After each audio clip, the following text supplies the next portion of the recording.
In that case, who's Bob Crampton?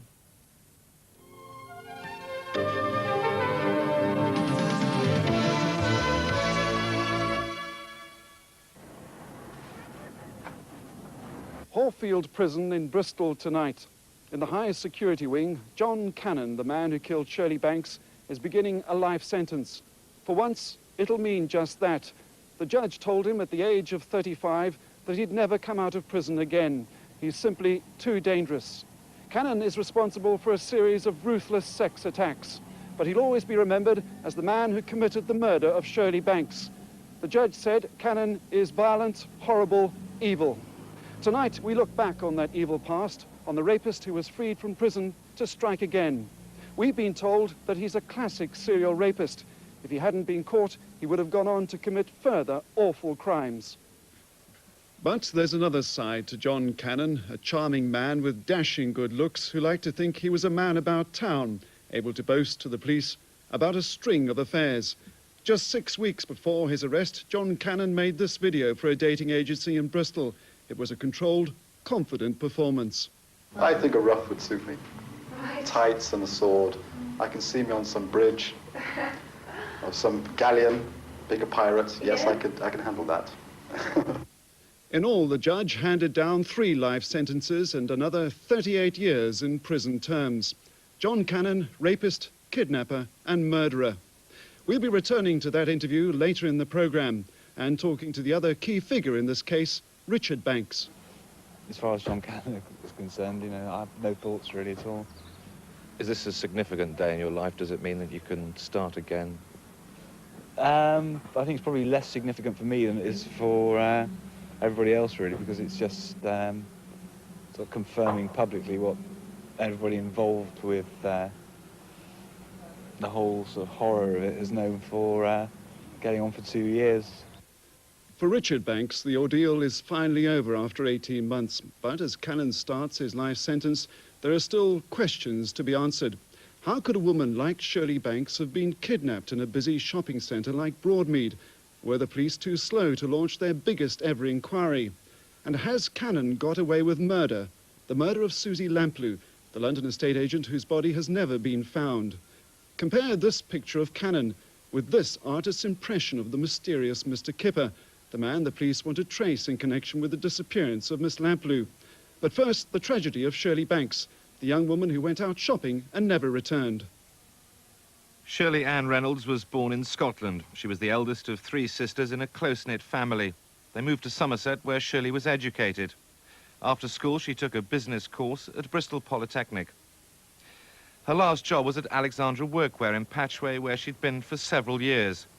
She met Richard through her sister Gillian, and they lived together in Bristol for 5 years before they got married. That day was 6 weeks before she disappeared. She was a lovely girl. She was very friendly, very home-loving, very hard-working. Had a very settled sort of life, especially at the time that things went wrong. And how were her and Richard together? They'd been together for a very long time. It's something that people seem to forget. They'd been living together for 5 years before they got married. And like any couple, they'd had ups and downs during that time. But at the time things went wrong, she was at the happiest I'd ever seen her, which makes things doubly sad, really. When Shirley Banks set out for work on Thursday, October the 8th, 1987, she told her husband that she'd be going to Broadmead that evening, late-night shopping, to buy herself a new dress. He never saw her alive again. The only person who knows exactly what happened here in Broadmead that night is John Cannan. The shops were as busy as any Thursday evening. 2 friends with pay packets from Alexandra Workwear were ready to spend money on new clothes. They met Shirley Banks in Debenhams and even talked to her about a blue and white spotted dress she had her eye on. But even now the police can only guess as to what happened then and why no one spotted Cannan lying in wait. Back at their Clifton home, Richard Banks was beginning to wonder what had happened to her. But it was 24 hours before he went to the police. By then, she was dead. I did exactly what anybody in the same situation would have done. Foolishly, from the start off, was of the same school of thought that they were, that things like this don't happen, and went through every possible eventuality in my own mind and contacted every single person, and obviously one hopes that at any moment in time something, the good news or the explanation will arrive, but unfortunately it didn't. Banks wasn't to know it at first, and the police didn't make the connection. But the previous night, a mile away from Broadmead, a gunman had tried to abduct office worker Julia Holman as she returned to her car parked at Cannan's Marsh. She got away, but if she hadn't fought off that man, would she have been murdered too? It's now clear that Shirley Banks was murdered because she simply happened to be in the wrong place at the wrong time, when John Cannan was on the rebound from his broken affair with Annabel Rose. By chance, he stumbled across Shirley Banks, but it could have been any young woman. John Cannan was the second of 3 children brought up in Sutton Coldfield on the northern outskirts of Birmingham. After he left school with 5 CSEs and 3 O-levels, he first went into the Merchant Navy. It didn't last. He held a string of jobs as a car salesman. He'd been engaged to his girlfriend June for 7 years when they married in 1978. Cannan had met her because she worked as a florist near his father's garage. But even after the wedding, they lived at the family home. It was here, not far from the family home, that Cannan committed the crime that led to his first prison sentence. It was a rape that brought horror headlines. It was described as disgusting and diabolical. In March 1981, Cannan walked into a boutique in the opulent Four Oaks area, produced a knife and demanded money. He was then to rape the woman's shop assistant in front of a 17-month-old son and her mother, who was forced to watch while bound hand and foot. At Birmingham Crown Court, Cannan was jailed for 5 years for the rape and given another 3 years for other offences: robbery, the taking away of a car, and stealing £5 from the boutique. Cannan had been caught because someone recognised his distinctive features captured on this photo-fit picture. 5 years later, in 1986, he came out of Wormwood Scrubs to resume his career as a car salesman and as a rapist. Just 3 months after leaving prison, he kidnapped and raped a housewife in Reading. By then, Cannan had moved to Bristol. He'd bought himself a black BMW. He worked hard to cultivate his image, explaining that his money had come from the sale of businesses in the Midlands. Not everyone was impressed. He was very smooth talking, very friendly, probably too smooth. He came on very heavily towards women, especially the attractive ones. So he was a playboy, was he? Yes, definitely, I would say so.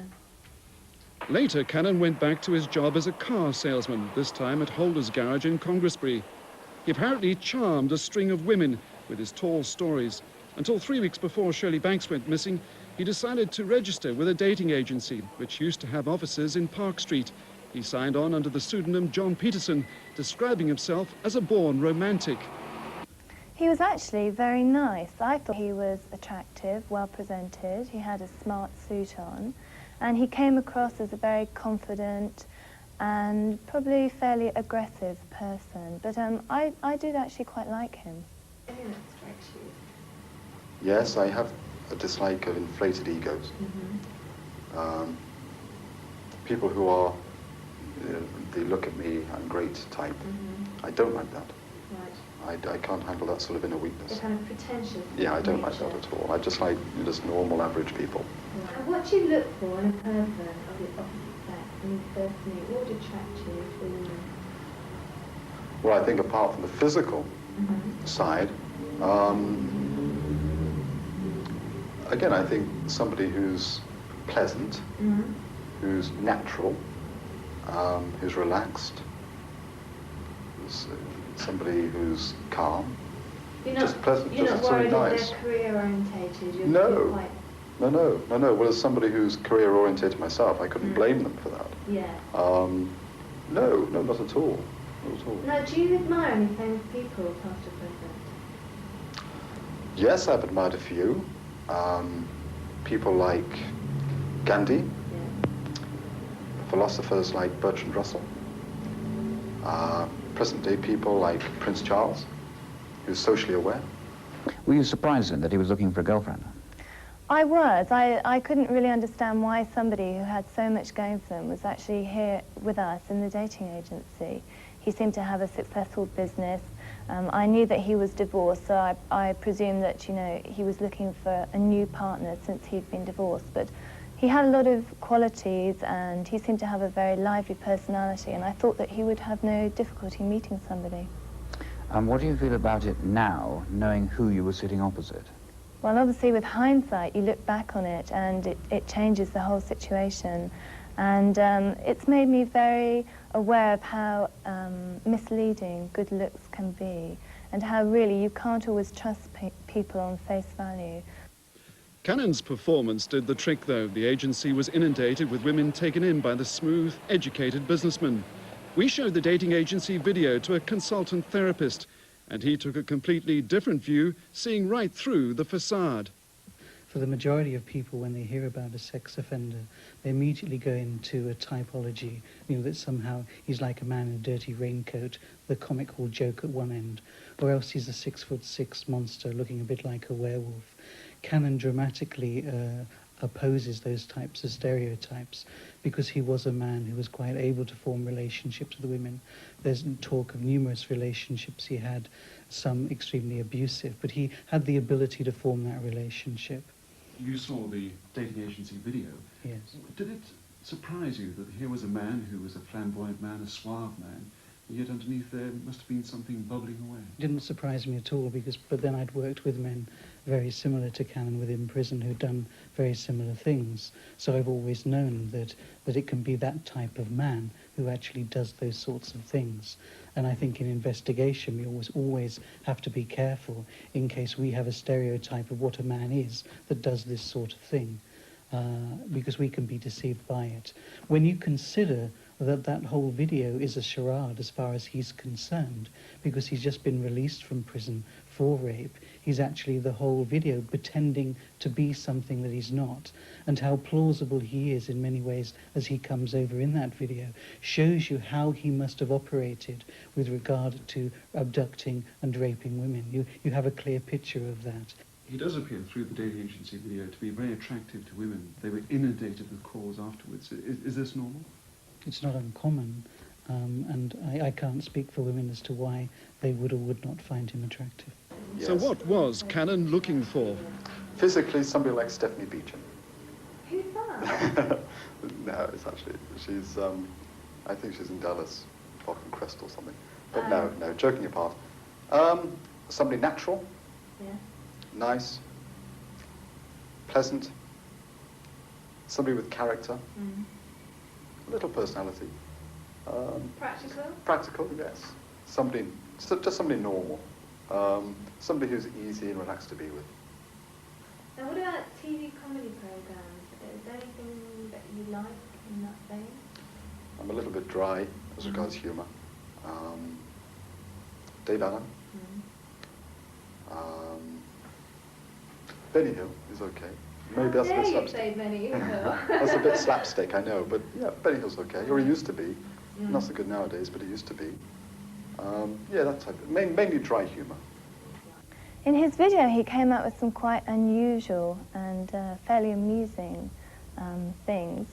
He seemed to have a very good imagination, and he seemed to tell you the things that you wanted to hear.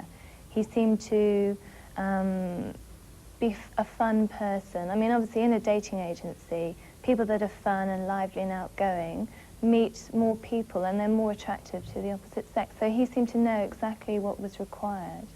Do you think there was any suggestion that you were going to be one of his victims?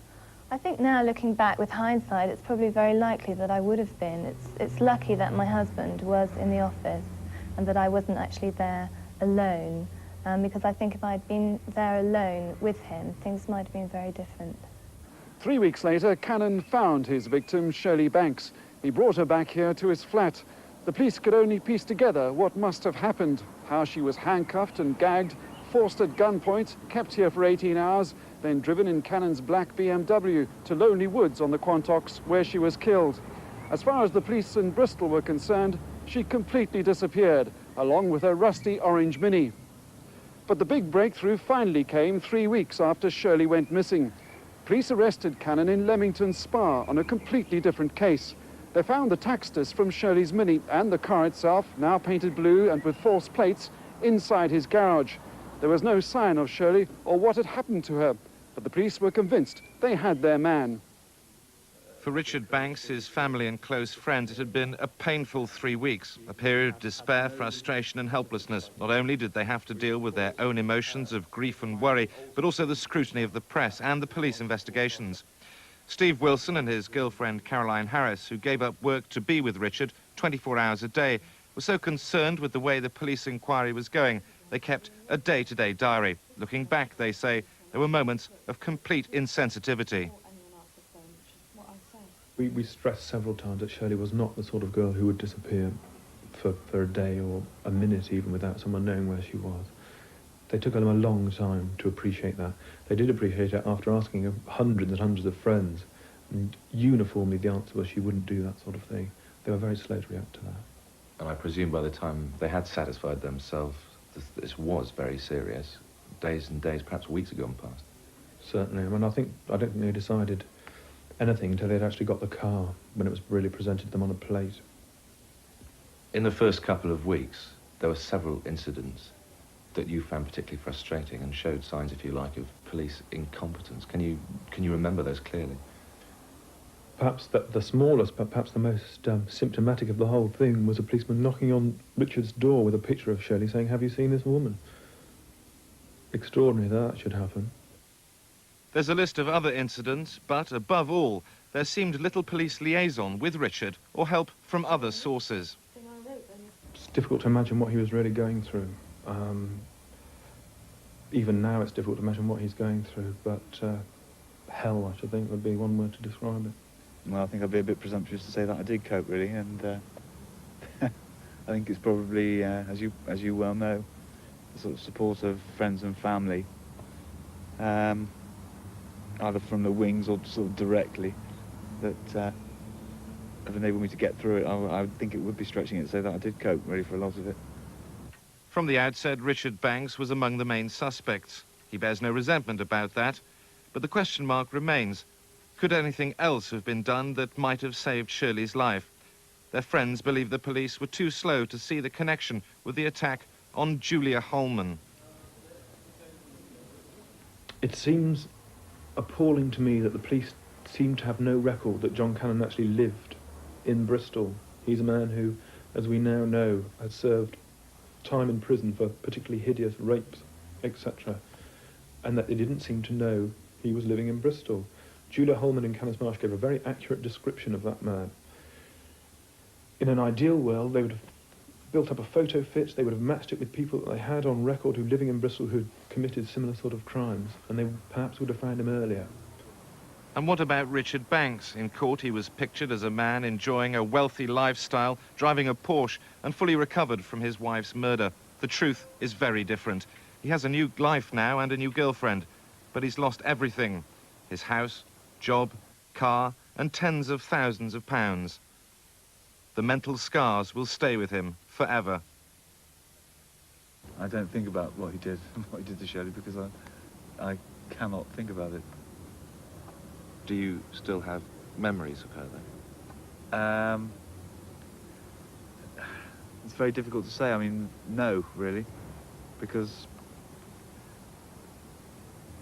I think, you know, that is a psychological reaction. Tends to be that if you start blacking out bits of the past, you tend to, well, it's easier probably to black the lot out. And I have very happy memories which occasionally come flickering back in a very nice way, but I'm afraid any sort of lasting good memories go alongside any thoughts about John Cannan, because that's the only way I can keep a sort of mental balance. Do you have any thoughts on the man himself? Not really, no. I mean, he's obviously a very pathetic, sick person. Is a life sentence too good for him? No, I think a life sentence is the appropriate sentence if it does mean life, which I gather, means 30 years, which I would consider to be appropriate. That brings us on to the point that we know he's been inside before for a serious rape. Do you think there's something wrong there, that he comes out and offends again? Well, I would say that, as with a lot of these persistent offenders, it would be inevitable that he would offend again. if that was the nature of the man, and some very serious questions must be asked. Do you feel hatred towards him? No, I don't, but I feel very bitter towards the system that allowed him to offend again. What about the future? Would you say you've recovered now as mentally as much as you're going to? I really don't know, Steve. I mean, I am plodding on and, you know, enjoying a reasonably happy life. Well, very happy life. I feel very lucky, as I did before all this happened. And really nothing has happened to me, as I've said in the past. It's not me people should feel sorry for. Who should they feel sorry for? Well, Shirley, obviously. Richard Banks, another victim of John Cannan, clearly relieved that the case is now over. And there's a sense of relief too for the police team who'd been on the case. Over the last 18 months, the one man who got closest to Cannan was Chief Inspector Brian Saunders. He spent hours in interviews, and by the end the two men were on first-name terms. But were the police too slow off the mark when Shirley Banks went missing? I think one thing about investigating a murder is that you do get to know the people involved very, very well. And in the early stages, you've got to check people out. That can be misunderstood. I'd like to think at this stage, in fact, I'm confident at this stage, every person who was checked out, they are aware of the reasons and the necessities of it. And in fact, it did pay dividends at the trial. And I think that's the reason we did it. Tonight, as police close their files on the Shirley Banks murder case, there's widespread speculation that Cannan may have got off lightly. If not, then that he's got away with the murder of the missing estate agent Susie Lamplugh. Policemen involved with that inquiry came to Bristol to question him. They'd noticed some remarkable coincidences. That Cannan had come out of prison on July the 25th, 1986, 3 days before Susie Lamplugh vanished. Then there was the mysterious Mr. Kipper, the prospective house buyer seen with Susie that day. He had a black BMW like Cannan. He was described as tall, clean-cut, good-looking. He was seen waiting, armed with champagne, a favourite technique of John Cannan. Perhaps the most intriguing point of all, when John Cannan tried to disguise Shirley Banks's Mini, he could have picked any number plate he liked. Detectives working on the Susie Lamplugh case wondered why he chose the letters SLP. At Exeter today, the officer heading the Shirley Banks inquiry played down the links between the two cases. Throughout this investigation, lots and lots of people have asked me about Susie Lamplugh. Well, you know that the Metropolitan Police have looked into the missing girl, Susie Lamplugh. They, in fact, interviewed Cannan about it, and I know that they've spoken to you about it. My understanding is there is no evidence to connect him at the moment, and I think there the matter must rest. And as speculation grew, Cannan's solicitor took the unusual step of issuing this statement. I've been asked of any connection between Mr. Cannan and a Miss Lamplugh. We're all aware of the speculation there has been in the recent past. So far as my client is concerned, his instructions are that he has never met the lady. What the police position may be, I cannot say. It has never been suggested to me that any charges are likely. The only information I have is based on a press report when the Metropolitan Police confirmed that as far as they were concerned, there was no evidential link whatsoever between Mr. Cannan and Miss Lamplugh. Scotland Yard have confirmed tonight that they will be questioning Cannan about the Susie Lamplugh case. He's always denied ever meeting her. It's worth remembering that he'd always denied meeting Shirley Banks too. One man who studied both cases is Ray Wire, the consultant from Birmingham. There's lots of circumstantial evidence, there's lots of speculation that a person who could do what Cannan did to women and to Shirley Banks, and the way he disposed of Shirley Banks was therefore could he have done the same thing to Susie Lamplugh. And of course I would have to come out and say that there's a high probability that he could have done that. Again, we're dealing with a man who was able to function in a way that was aware of how crimes are investigated, and he, as all sadistic killers, learn by their mistakes. Now, do you have any ambitions in the future, or do you feel that you've achieved your ambitions already? I've achieved them. Right. Basically, financially, I've achieved them. So you're just going to cut and keel over, are you? No, not at all. I'm just looking now. I'm in a sedimentary period where financially and career-wise I've achieved what I've wanted to achieve. Yeah. I'm just now looking for what the next thing to achieve. Mm-hmm. If John Cannan hadn't been caught for the killing of Shirley Banks, would he have carried on? Yes. I believe so. And he would have raped. And he would have done other things. And I believe the only way it was stopped was because he was caught. Would he have devised an elaborate plan to have stayed one step ahead of the police? As a serial rapist and the way he was operating, he learns from his mistakes. I believe he would have been planning these sorts of things even when he was in prison previously for rape. John Cannan will never get the chance to rape again. Tonight he's in prison. He'll be there until he dies.